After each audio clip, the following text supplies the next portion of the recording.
तो क्या आपको लगता है कि सरदार पटेल के साथ में अन्याय किया गया उस वक्त में? मजबूरी जो है महात्मा गांधी का नाम है। तो आप नेहरू जी के योगदान को कैसे देखते हैं, मैं ये जानना चाह रहा हूँ।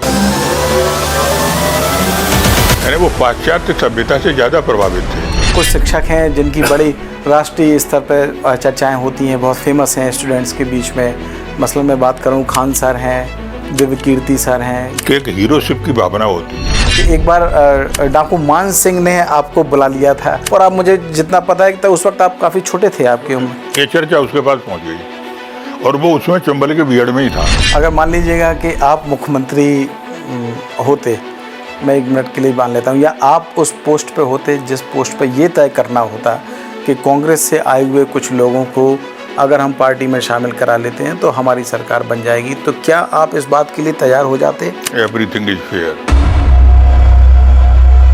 मध्य प्रदेश के कुछ नेताओं के ऐसे बयान सामने आए जिन्हें ये कहा गया कि ये मर्यादा का उल्लंघन है, उनको ऐसे बयान नहीं देना चाहिए। तो आप कब तक इंतजार करेंगे इसकी अनुशासनहीनता? आपको देश का जो उपराष्ट्रपति है वो भी बनाया जा सकता है। क्या आपको लगता है कि इस पद तक भी आपको पहुंचना चाहिए था, या कोई ऐसी वजह रह गई जिस वजह से आपका नाम पीछे हो गया? मैं बीजेपी के अंदर अपनी इच्छा से नहीं आया। आप जातिगत जनगणना का विरोध करते हैं? हम जाति जनगणना ये देश के हित में नहीं मानते। द प्रेस हिंदी देख रहे हैं आप और मैं हूं शरद। राजनीति में ऐसे कम लोग होते हैं जो इस बात की परवाह किए बिना बोलते हैं कि सामने वाले को सुनने से उनकी नाराज़गी हो सकती है। ऐसे ही एक राजनेता, शिक्षाविद और सुधारक के तौर पर जाने जाने वाले कप्तान सिंह सोलंकी जी आज हमारे साथ मौजूद हैं। उनकी पहचान राजनीति में एक ऐसे नेता के तौर पर रही है जो अनुशासन प्रिय थे और इस बात की परवाह किए बिना बोलते थे कि उनकी बात से किसी को या उनसे ज़्यादा पद में बड़े नेताओं को भी बुरी लग सकती है। इसलिए मैंने ये परिचय दिया है और उनके कई ऐसे काम हैं जिनके बारे में हम आज चर्चा करेंगे। उनके जीवन से जुड़े हुए, उनके जन्म से लेकर और अब तक का जो उनका सफ़र रहा उसके बारे में भी चर्चा करेंगे। सबसे पहले कप्तान सिंह सोलंकी जी, मैं आपका बहुत स्वागत करता हूं द प्रेस। धन्यवाद। कप्तान सिंह जी, मैं आपसे जानना चाह रहा हूं कि जिस वक्त देश आज़ाद हुआ, आपकी उम्र महज 8 साल के करीब रही और उस दौर में और जब आज का वक्त आप देखते हैं कितना बदलाव आ गया है, ये बात मैं आपसे राजनीति से इतर जानना चाहूँगा।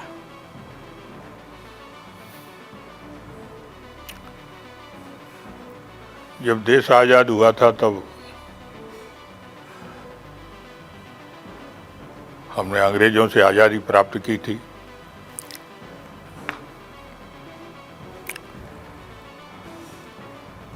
उस समय समाज के अंदर, देश के अंदर अंग्रेज भक्त बहुत थे और बड़े बड़े लोग ऐसा मानते थे कि अंग्रेजों से अच्छा शासन कोई दे नहीं सकता।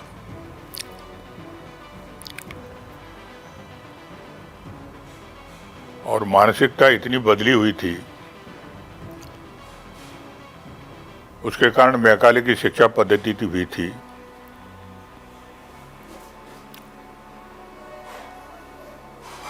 कि अगर कोई अंग्रेजी बोलता था तो उसे बहुत बड़ा आदमी मानते थे।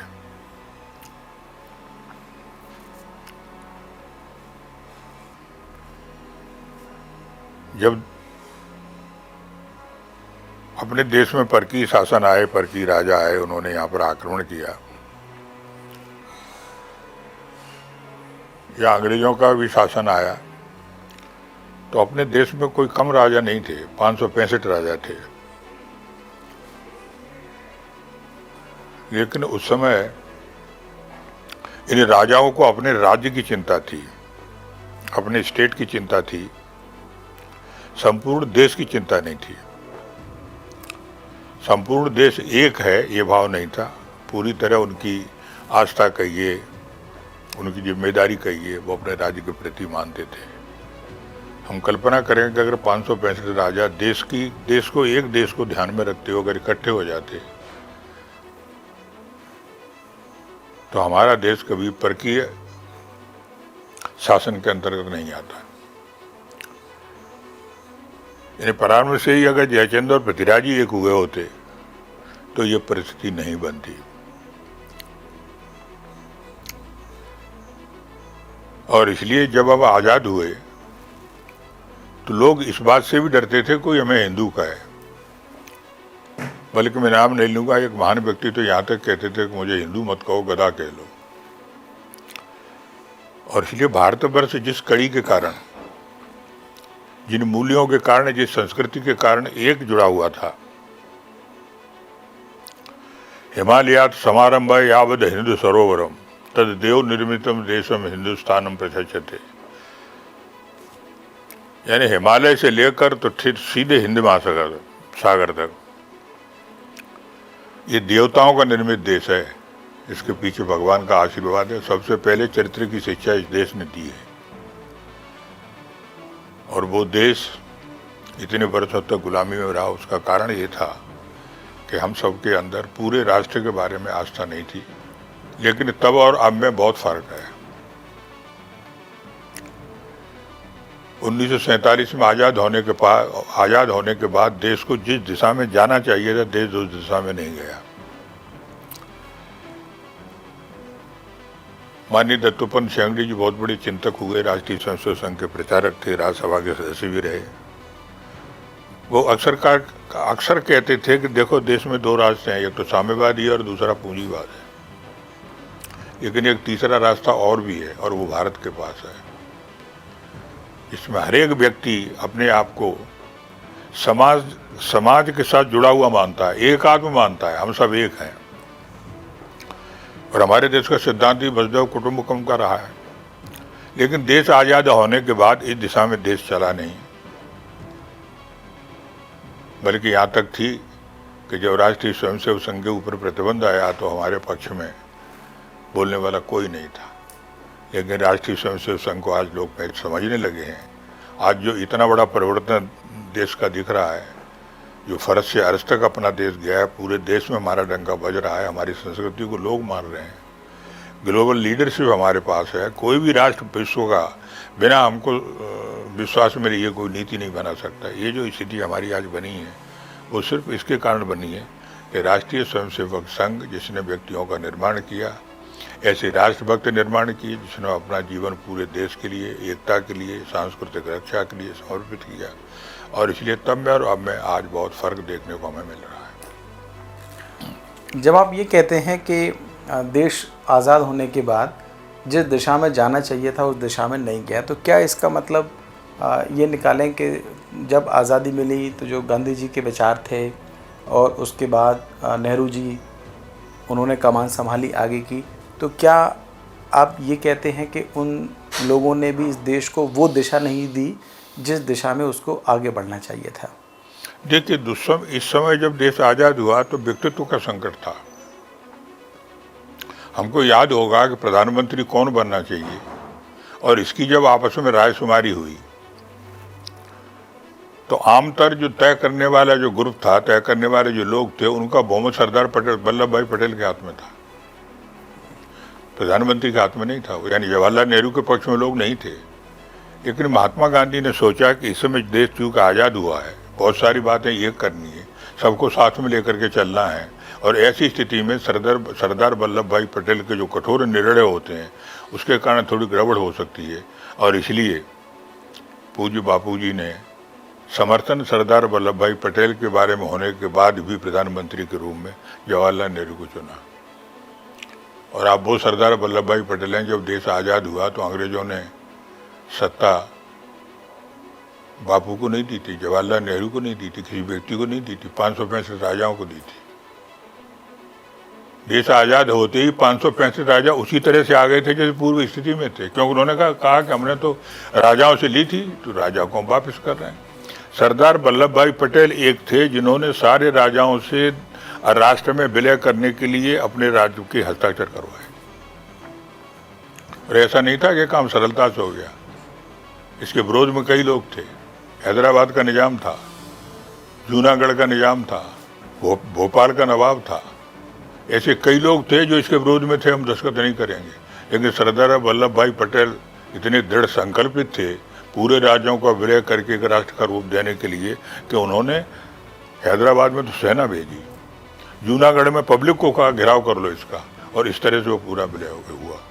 आप समझ सकते हो कि देश का एक भाव जो होना चाहिए, हम एक हैं, एक राष्ट्र और एक जन, ये जो भाव होना चाहिए था, ये भाव हम जगा नहीं पाए। और इसलिए जैसा आपने पूछा कि क्या कारण थे, तो इसका ये अर्थ था। इसलिए वो रास्ता जो सरदार वल्लभ भाई पटेल लेते, तो वो रास्ता देश के ज़्यादा उपयुक्त होता और ज़्यादा हम इस स्थिति में आ जाते। ये 2014 में जो सरकार बनी है, जिसने सरदार वल्लभ भाई पटेल को जितना महत्व दिया है, वो ये संकेत देता है कि उसी समय अगर नेतृत्व ये हो गया होता तो देश की स्थिति जैसी आज है ये बहुत पहले हो गई होती। तो क्या आपको लगता है कि सरदार पटेल के साथ में अन्याय किया गया उस वक्त में, उनको प्रधानमंत्री न बनाकर? नहीं, अन्याय का प्रश्न तो नहीं होता कि उस समय सारे के सारे निर्णय महात्मा गांधी को करने थे। भाई एक बार कांग्रेस के अध्यक्ष का जब चुनाव हुआ था तो सुभाष चंद्र बोस ने ये अध्यक्ष बने थे। क्योंकि गांधी जी के बारे में तो ये कहा जाता है। लेकिन गांधी जी ने कहा नहीं, जवाहरलाल नेहरू नहीं चाहते, उनको पद से इस्तीफा देना पड़ा। तो उस समय जो स्थिति थी, तो उस समय निर्णय ऐसा लड़ना पड़ता है कि हम कोई बीच के रास्ता निकाल कर आगे बढ़ जाए, और इसलिए इस तरह की परिस्थिति उस समय थी। महात्मा गांधी तो ये भी नहीं चाहते थे कि रिलीजन के आधार पर दो राष्ट्र बने, लेकिन परिस्थिति ऐसी निर्मित हो गई। वो तो यहाँ पर जिन्ना के अनुसार 14 अगस्त को साइन हो रहे थे डिवीजन के, और बापू तो यहाँ थे ही नहीं, वो तो बंगाल बनवा खाली में थे। तो कई बार ऐसी परिस्थितियां बनती हैं जिसके कारण राजनीति में निर्णय लेना पड़ता है, और इसलिए कहते हैं कि जो मजबूरी जो है महात्मा गांधी का नाम है। और इसलिए अन्याय तो नहीं कहना चाहिए, लेकिन परिस्थिति के अनुसार जो निर्णय होता है उसके अनुसार फिर ये सब चलता है। अन्याय तो नहीं कहना चाहिए। सरदार वल्लभ भाई पटेल सरदार वल्लभ भाई पटेल हैं, आज उनको सर्वश्रेष्ठ मान्यता है, क्योंकि उन्होंने समझा था देश को, देश कैसा होना चाहिए आज़ादी के बाद। तो आप नेहरू जी के योगदान को कैसे देखते हैं? मैं ये जानना चाह रहा हूँ कि उनके प्रति आपका नज़रिया क्या है? क्या उन्होंने देश को पीछे कर दिया, या नहीं, नेहरू जी बहुत विद्वान थे। भारतवर्ष का नहीं तो पूरे विश्व के इतिहास की, संस्कृति की, विश्व के इतिहास की जो परिचय एक प्रकार से होना चाहिए वो उनको पूरी तरह से मालूम था। ये बात इस बात से भी स्पष्ट होती है कि जब आज़ादी के काल में नैनी जेल में पंडित जवाहरलाल नेहरू बंद थे, तो उन्होंने अपनी बेटी इंदिरा गांधी को पत्र लिखे। वो पत्र 2 वॉल्यूम में छपे हैं। विश्व इतिहास की एक झलक, वो 2 वॉल्यूम अगर आप पढ़ेंगे तो आपको पता लगेगा कि उन्होंने इंदिरा गांधी को किस तरह से ट्रेंड किया था, किस तरह पूरे विश्व के संस्कृति के बारे में, इतिहास के बारे में जानकारी दी थी।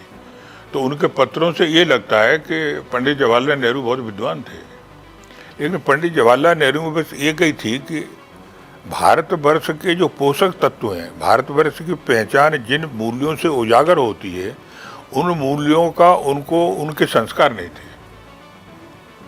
यानी वो पाश्चात्य सभ्यता से ज़्यादा प्रभावित थे, और इसके कारण वो उस दिशा में सारा चला गया। वो सरदार वल्लभ भाई पटेल के किसान और वो थे, तो वो भारतवर्ष की सारी चीज़ों को पहचानते थे, तो वो न पहचानने के कारण वो चले गए। अन्यथा देखिए, अब जब 1962 में चीनी का आक्रमण हुआ, उन्होंने बहुत सारी ज़मीनें हमारी कई वर्ग किलोमीटर हथिया ली। वो प्रश्न जब लोकसभा में आता है तो कहते हैं कि वो ज़मीन में कुछ उगता नहीं था, ये नहीं था। तो महावीर त्यागी का भाषण आपको मालूम है कि मेरे खोपड़ी पे भी कोई बाल नहीं उगता, तो मैं खोपड़ी को क्या करूँ, हटा दूँ उसको। तो शिक्षा को लेकर अगर बात करें, जैसा आपने कहा, तो क्या आपको लगता है कि मौजूदा वक्त में देश में जो शिक्षा को लेकर स्थिति है उससे आप संतुष्ट हैं? आपको लगता है कि सरकारी सिस्टम या जो सरकारी स्कूल हैं उनमें वैसी शिक्षा, क्वालिटी एजुकेशन मिल रही है जिसके हकदार इस देश के जो बच्चे हैं? मैं पहले बच्चे से ही बात करूं, प्राथमिक शिक्षा के बारे में बात करूं, जिसके वो हकदार हैं, क्या ये सरकार उनको दे पा रही है? नहीं, मैं ये नहीं समझता कि सरकार उनको दे पा रही है। और इसलिए शिक्षा के बारे में जब भी कोई बोलता है तो ये बोलता है कि देश में नई शिक्षा पद्धति चाहिए। ये जो वर्तमान शिक्षा पद्धति, इसमें आमूलचूल परिवर्तन होना चाहिए। लेकिन आमूलचूल परिवर्तन जिनको करना है वो कुछ करते नहीं हैं। और इसलिए राष्ट्रीय स्वयंसेवक संघ ने जैसे हर क्षेत्र में काम किया, एक मॉडल स्थापित किया है कि देखो इस क्षेत्र के अंदर विकास इस तरह होना चाहिए। उन्होंने सरस्वती शिशु मंदिर नाम से विद्यालय खोले। सबसे पहले 1952 में विद्यालय अपने प्रदेश के रीवा से शुरू हुआ, बाद में सब दूर गया। यहाँ उत्तर प्रदेश में तो बहुत पहले से ही शुरू हो गया, देश स्वतंत्र होते ही। और वो सरस्वती शिशु मंदिर का जो मॉडल है, उस मॉडल में भारत प्रत्येक बालक को भारत की परंपरा से जोड़ते हैं। जब 2003 में यहाँ पर इलेक्शन चल रहा था तो उमा भारती जी एक सांस्कृतिक राष्ट्रवाद के बारे में बोलती थी कि देश के अंदर सांस्कृतिक राष्ट्रवाद होना चाहिए, माने अपने राष्ट्रवाद की कल्पना अपनी संस्कृति से मिलकर के और आगे जानी चाहिए। तो उस समय दिग्विजय सिंह पूछते थे कि सांस्कृतिक राष्ट्रवाद क्या होता है, ये तो हम जानते ही नहीं। तो उमा जी ने उत्तर दिया था कि सांस्कृतिक राष्ट्रवाद क्या होता है ये आप शिशु मंदिर में पढ़ने वाले 5वीं क्लास के बच्चे से पूछ लीजिए, वो बता देगा सांस्कृतिक राष्ट्रवाद क्या होता है। आजकल कुछ शिक्षक हैं जिनकी बड़ी राष्ट्रीय स्तर पर चर्चाएं होती हैं, बहुत फेमस हैं स्टूडेंट्स के बीच में। मसलन मैं बात करूं, खान सर हैं, दिव्य कीर्ति सर हैं, इनके बारे में आप कितना जानते हैं और उनको लेकर आपकी राय क्या है कि वो किस तरीके की जो शिक्षा है वो बच्चों को दे रहे हैं? क्या आपको लगता है कि ऐसे शिक्षकों की ज़रूरत है जो लोकप्रिय भी हों और बच्चों को ऐसी शिक्षा भी दें जो उनको आगे बढ़ने में मददगार साबित हो? देखिए, शिक्षक के बारे में मेरी जो कल्पना है वो ये है कि एक हीरोशिप की भावना होती है। जब आप बचपन में होते हैं तो आपके दिमाग में ये आता है कि मैं कैसा बनूं, तो आपके दिमाग में कोई न कोई हीरो आएगा, आप उसके पद चिन्हों पर चलना चाहेंगे। कई बार मैंने स्कूल के अंदर भी देखा है कि जब बच्चे जो पढ़ते हैं तो टीचर्स तो कई हैं, कई टीचर्स पढ़ाते हैं, लेकिन कोई न कोई टीचर उनको ऐसा भा जाता है कि वो उसी रास्ते पर चलने लगते हैं, वो उसी को हीरो मानने लगते हैं। वो जैसे बोलता है बोलने की कोशिश करते हैं, जैसे चलता है चलने की कोशिश करते हैं, उसके प्रति वो होता है, वो जो बोलता है उसका वो पूरी तरह अनुकरण करते हैं। तो वैसे टीचर हैं कहाँ? आजकल तो टीचर ऐसे हैं जो खुद नहीं जाते, अपने स्थान पर सब्स्टिट्यूट रख देते हैं। आज तो ऐसे टीचर हैं। मुझे अच्छी तरह मालूम है कि एक बहुत पहले उत्तर प्रदेश में एक शिक्षाविदों का एक कॉन्क्लेव हुआ था, तो वहाँ का जो एजुकेशन का डायरेक्टर था वो बोला अपने प्रदेश के स्कूल्स के बारे में कि मैं तो अभी ये निवेदन करता हूँ प्राइमरी स्कूल्स के टीचर्स को कि please go to the schools. Primary teacher मतलब स्कूल में ही नहीं जाते हो टीचर। फिर वो कहता है कि वो हायर सेकेंडरी के जो बच्चे हैं, सेकेंडरी एजुकेशन के जो टीचर्स हैं, उनको मैं कहता हूँ कि गो टू दी क्लासेस। मैंने स्कूल में जाएंगे, क्लास में नहीं जाएंगे। तो मैं उनको कहता हूँ गो टू दी क्लासेस। और कॉलेज में जो टीचर्स पढ़ाने वाले प्रोफेसर उनसे कहता हूँ कि please go to the classes and teach also. तो इसलिए टीचर्स का भी एक उस प्रकार का नई एजुकेशन में व्यवस्था है टीचर्स की। तो इन सर के बारे में अब तो टीचर्स के अपॉइंटमेंट में करप्शन हो रहे हैं भाई। हरियाणा के मुख्यमंत्री ने ओम प्रकाश चौटाला कितने साल जेल में रहे, क्यों टीचर में डाला हुआ। आप बंगाल में देखिए, बंगाल का जो शिक्षा मंत्री था उसका क्या हुआ। अब ऐसे में कैसे आप, और शिक्षा पद्धति तो मूल रूप से जड़ है, वो भारत को, देश को तुम्हारे मूल्यों से पहचान कराती है, और बचपन में ये संस्कार आप नहीं देंगे तो बच्चा कैसे समझेगा। जैसे मैं फिर आपके व्यक्तिगत जीवन पे फिर से लौटना चाहता हूँ। अच्छा, मुझे एक किस्सा पता चला जब मैं आपके बारे में पढ़ रहा था कुछ, कि एक बार डाकू मान सिंह ने आपको बुला लिया था। क्या किस्सा था, क्यों आपको बुलाया था उन्होंने और क्या वजह हो गई थी ऐसे? और आप, मुझे जितना पता है तो उस वक्त आप काफ़ी छोटे थे। आप छोटे थे जी। उस समय तो मुझे लगता है कि 14 साल का रहा हूँगा। मान सिंह उस समय चंबल क्षेत्र में बहुत एक डाकुओं में प्रसिद्ध नाम था। मान सिंह तो ऐसा है कि व्यक्ति बहुत सज्जन थे वो, लेकिन अब भिड़ने की परंपरा है, एक बार कत्ल हो गया तो हाजिर होने के बजाय वो जंगल में चले गए, डाकू बन गए। ये हुआ था कि जो कक्षा 8 का बोर्ड होता था पहले, अब तो बोर्ड हाई स्कूल होने लगा, तो कक्षा 8 का जो बोर्ड हुआ था उसमें मैं पूरे जिले में फर्स्ट आया था। तो जब पूरे ज़िले में फर्स्ट आया तो उसकी चर्चा थी कि देखो एक छोटे से गांव का लड़का जो है पूरे जिले। नरसिंह राव हमारे शिक्षा मंत्री थे, उन्होंने आकर के मुझे वो किया था, पुरस्कृत भी किया था, ये किया था, वो ये चर्चा उसके पास पहुंच गई। और वो उसमें चंबल के बीहड़ में ही था, और चंबल के बीहड़ में हमारा गाँव।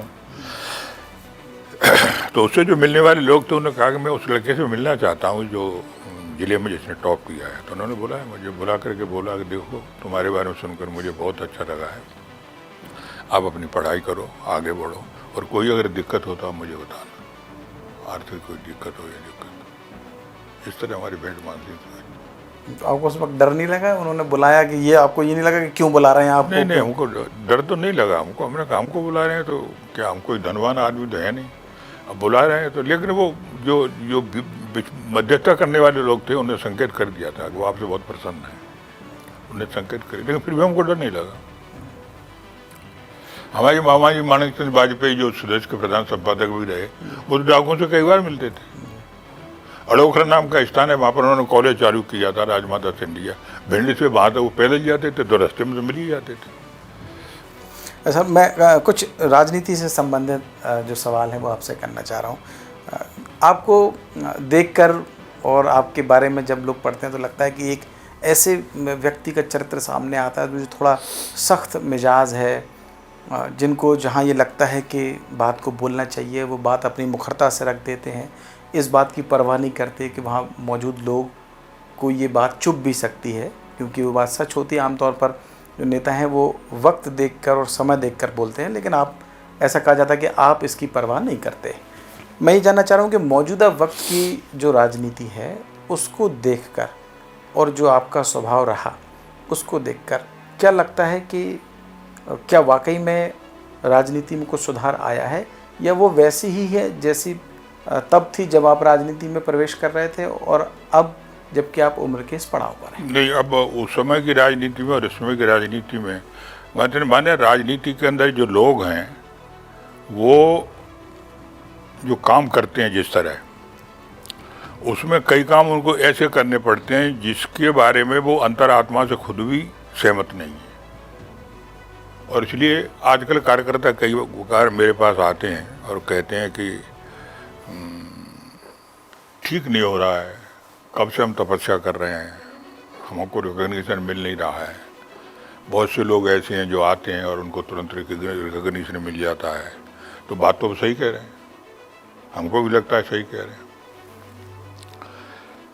लेकिन हम उनकी बात से पूरी तरह सहमत नहीं होते। तो हम उनको ये कहते हैं कि देखो ऐसा है कि राजनीति काहे के लिए होती है, राजनीति सत्ता में आने के लिए होती है। अब आप सत्ता में नहीं है तो आपको कोई सुनेगा नहीं।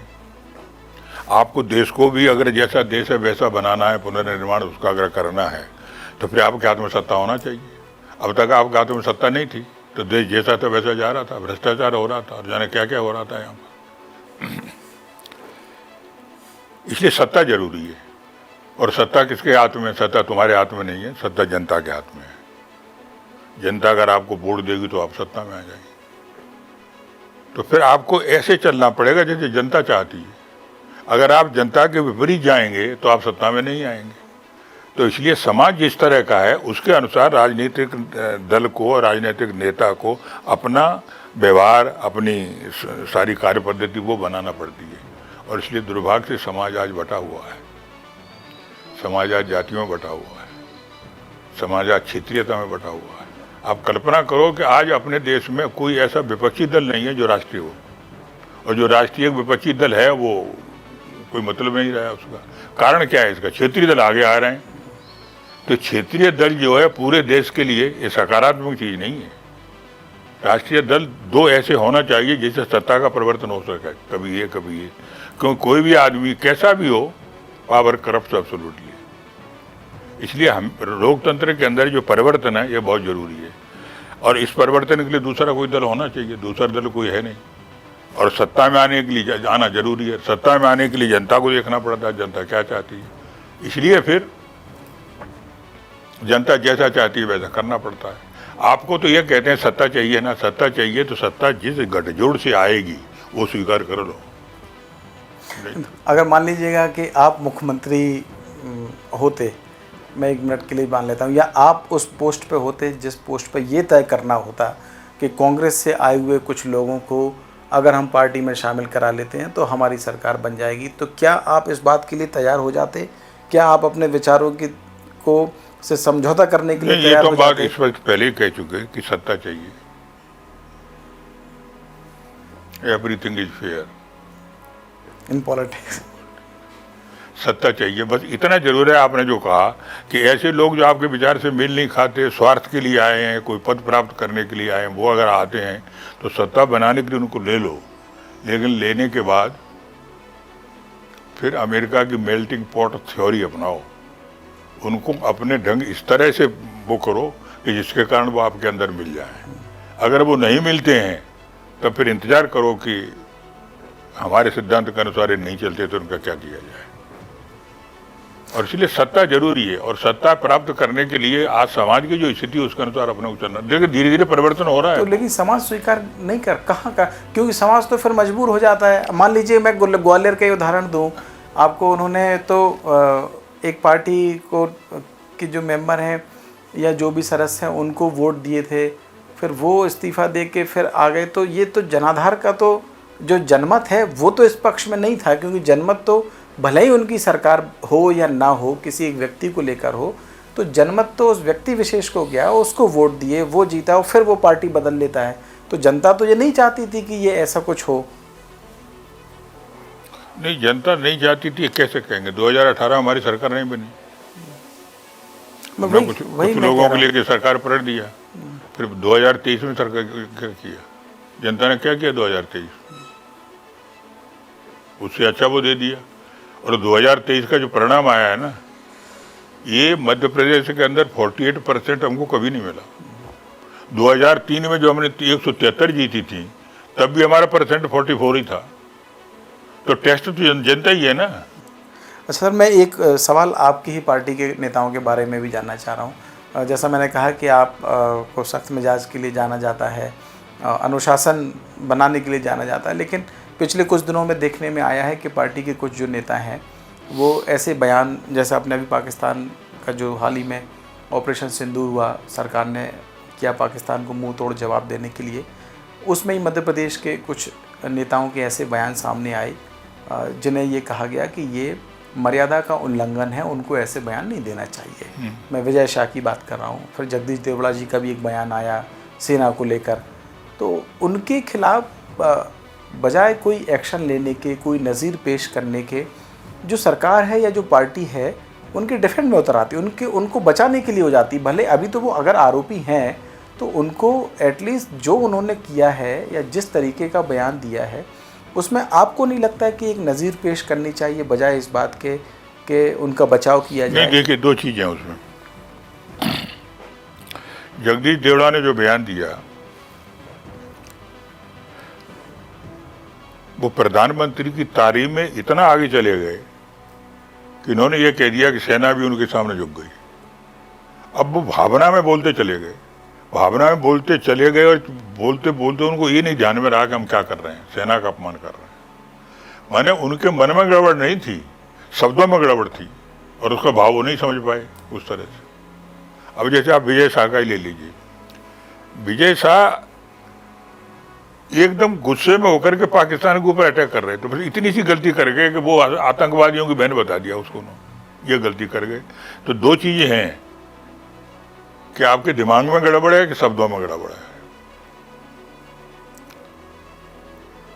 एक दूसरा ये कि हर गलती के लिए सजा सिर्फ एक नहीं होती कि इसको पार्टी से निकाल दो, इसको मंत्रिमंडल से निकाल दो। हर गलती की सजा ये भी होती है कि उसको ठीक करो उस आदमी।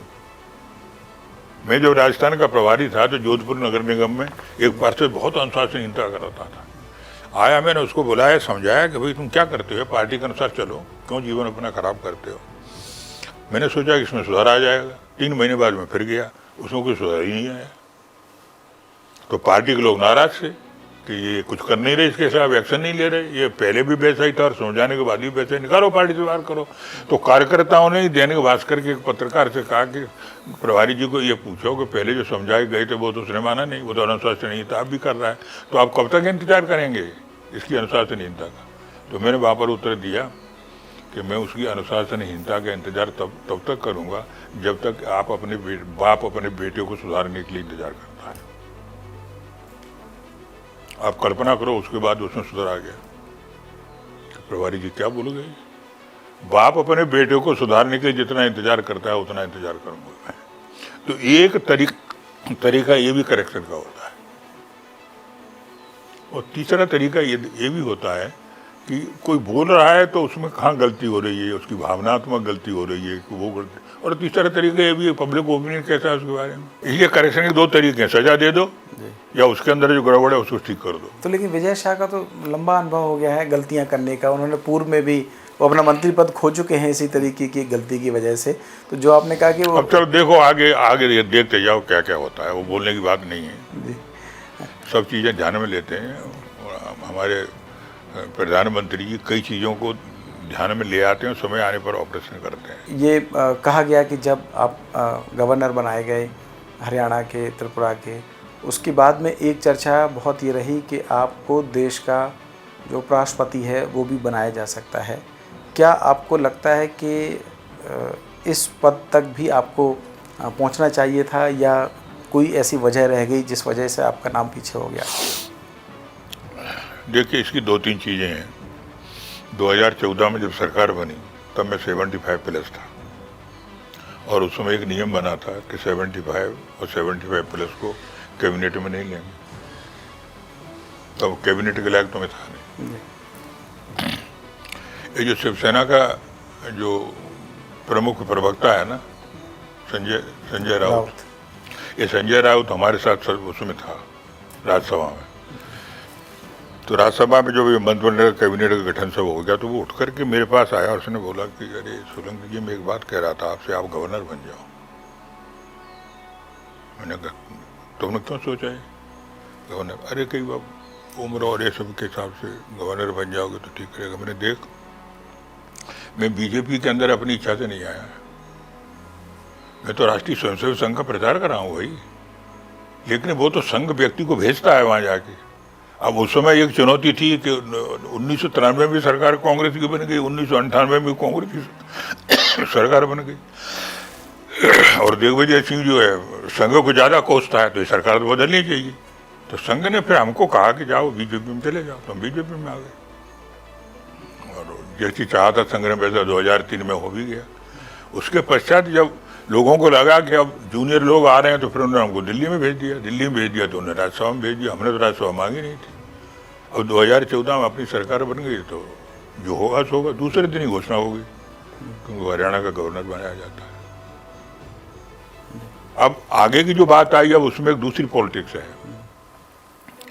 पॉलिटिक्स ये है कि गवर्नर, राष्ट्रपति, मंत्री, टिकट ये किसको देना चाहिए? उसको देना चाहिए जो सारे समाज को ले सके। यानी एक वोटिंग कैपेसिटी भी हो गई है। आप जनता में वोट कितने ले सकते हैं? तो मतलब ये है कि ऐसे व्यक्ति को पद दो जिसके कारण उनको ले लगे समाज के वर्ग को कि हमारा व्यक्ति ये बन गया, हमारा व्यक्ति ये बन गया, और हमको सत्ता चाहिए। इसलिए कोई जरूरी नहीं को बना जाए। तो अब ये जो सामाजिक समीकरण है, सामाजिक समीकरण के आधार पर तय हो रहा है कि किसको क्या बनाना। क्योंकि सामाजिक समीकरण इसलिए बनाने के लिए मजबूर कर रहे हैं क्योंकि हमको समाज को अपने साथ में रखना है। तो आपको लगता है ये वजह रही होगी? नहीं, मतलब वजह नहीं, ये होना चाहिए, कोई दिक्कत नहीं है। मान लो गवर्नर से उपराष्ट्रपति बन जाते तो ठीक है, कोई वैसा विशेष तो था नहीं, हम तो रहते तो वही। तो इसलिए सामाजिक समीकरण देखना बहुत जरूरी है, उसके आधार पर सब कुछ होता है। आप जो कैसे गवर्नर बना रहे हैं, क्यों बना रहे हैं? क्योंकि जनता मजबूर कर रही है हमको। अब राज्यसभा में इस समय 11 सदस्य हैं मध्य प्रदेश के, 11 में से 8 बीजेपी के, 8 में कोई भी जनरल कैटेगरी का नहीं है सब। तो अब भाई वो तो सत्ता चाहिए, तो सामाजिक समीकरण तो आपको ध्यान में देना पड़ेगा। और सामाजिक समीकरण देखकर अगर आपकी जनता बनती है तो आपको सत्ता के प्रति समर्पित रहना चाहिए। तो आपको नहीं लगता कि अपने बारे में नहीं सोचना चाहिए। कार्यकर्ताओं के साथ अन्याय नहीं हो जाता कई बार इस तरीके से? अगर आप सिर्फ राजनीतिक सामाजिक और राजनीतिक समीकरणों के हिसाब से देखेंगे तो वो कार्यकर्ता जो सालों से अन्याय नहीं हो रहा, उनके साथ एक मतलब कहिए कि जो उनको अधिकार है वो उनको नहीं मिल पा रहा, इसी भाषा में समझ। तो वो अधिकार उनका और सत्ता, इन दोनों के साथ जो तुलना करने बैठोगे तो कोई भी समझदार व्यक्ति वो कहेगा कि मैं अधिकार को समर्पित करता हूँ, आप तो सत्ता ले आओ। और इसलिए वो सुधार तो जब तक अब क्या सोचते हो? मैं जो सोचता हूँ वो सरकार क्या सोचती हो? जाति जनगणना ठीक बात है क्या? अब देश को जातियों में बांटोगे? जिसकी जितनी हिस्सेदारी जिसकी जितनी क्या है वो जिसकी भागीदारी उतनी उसकी हिस्सेदारी। अब ये जो समीकरण है ये राष्ट्र और एक जन, इससे चलेगा क्या? आप सेकुलर सिविल कोड नहीं लाएंगे। तो ये तो नरेंद्र मोदी जी ने यूनिफॉर्म सिविल कोड को दूसरा नाम दे दिया, सेकुलर सिविल कोड। अगर आप सेकुलर हैं तो आप रिलीजन के आधार पर क्यों अंतर कर रहे हैं? सबको एक बराबर गिनिए। तो आप जातिगत जनगणना का विरोध करते हैं? नहीं, विरोध नहीं करते। हम जाति जनगणना ये देश के हित में नहीं मानते, क्योंकि जाति से हमको छुटकारा पाना चाहिए। लेकिन अगर समाज में ऐसा वही है तो समाज से तो ये मांग नहीं उठी। ये मांग तो विपक्ष की थी। राहुल गांधी लगातार ये कहते रहे कि जो जातिगत जनगणना है वो हमारा इशू है, हमारा विषय है, हम इसको उठाना चाहते हैं, हमारी ये डिमांड है। और अब तो वो ये भी कह रहे हैं कि अगर जाति शामिल नहीं करेंगे नहीं तो जिन्होंने भी ये तय किया होगा उन्होंने देश का मर्ज को टटोला होगा। देश की मर्ज को टटोलना बहुत जरूरी है। और अभी तो हमारे प्रधानमंत्री ऐसे हैं कि उनके पास तो टीम ही ऐसी है कि देश का मर्ज क्या है उनको सब पता रहता है, सब पता रहता है पूरा। तो लेकिन ये जो विभाजन है, जब फाइनल आंकड़े आएंगे तो कहीं ना कहीं बात तो घूम फिर के वही आ जाएगी कि अगर ओबीसी के लोग ज़्यादा होंगे तो कहेंगे कि नहीं ओबीसी के ज़्यादा हैं तो ओबीसी की ज़्यादा परेशानी तो है। अब देखो उसमें से कैसे हल निकालते हैं। समाज किसी भी कारण से बढ़ना नहीं चाहिए। समाज एक होना चाहिए और ये मानना चाहिए कि हम एक राष्ट्र और एक जन हैं। न तो धर्म के आधार पर, न जाति के आधार पर, न क्षेत्रीयता के आधार पर, किसी आधार पर भेदभाव नहीं होना चाहिए। अगर वो भेदभाव होगा तो फिर हम उसी रास्ते पर चले जाएंगे जिस पर परकी शासन आया था। इसलिए राष्ट्र की एकता ये बहुत ज़रूरी है। और फिर इसमें से समय के अनुसार धीरे धीरे सुधार होगा। अभी तो समाज की जो मांग है उसके अनुसार चलेंगे और बाद में जो चाहिए वो करेंगे धीरे धीरे। कप्तान सिंह सोलंकी जी, आपने हमें वक्त दिया, इसके लिए हम आपका बहुत बहुत शुक्रिया आपका भी बहुत करते हैं। धन्यवाद। अच्छे प्रश्न निकाले आपने। द प्रेस हिंदी पर जो खबरें हैं उनका सिलसिला जारी रहेगा। आज हमारे साथ ख़ास मेहमान के तौर पर कप्तान सिंह सोलंकी जी थे। अगली बार फिर किसी ख़ास शख्सियत के साथ आपके बीच मौजूद रहेंगे। अब मुझे दीजिए इजाज़त, तब तक के लिए नमस्कार।